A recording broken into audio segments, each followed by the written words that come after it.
İbn Qayyim rahimehullah buyurur ki, Allah'ın emir ve nehirlerini öğrenmek imkanına sahip olmasına bakmayarak cahil qalan kəs hüccət iqamə olunmuş kəsin hökmündədir. Mədaricü Səlik'in 1. cilt 239. səhifə.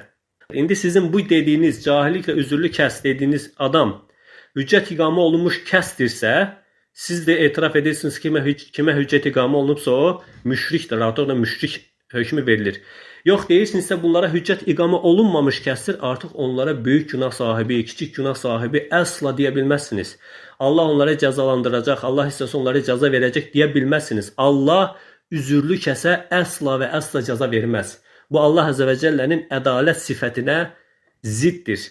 Kim desə ki Allah üzürlü gördüyü quluna cəza verəcək, həm qulunu üzürlü görəcək, deyəcək bu qulum şirk etdiyi üçün, cahil olduğu üçün şirk etmişdir, üzürlüdür, necə ki siz deyirsiniz. Həm də ona cəza verəcəksə, bu Allahı ədalətsizliklə vəsf etməkdir. Bunu iddia edən adam küfr etmişdir, kafir olmuşdur. Yəni bu icma olmuş məsələdir. Öyrənmə imkanı heç cür olmayan kəs üzürlüdür və əsla qınanılmayan və cəzalandırılmayan kəsdir.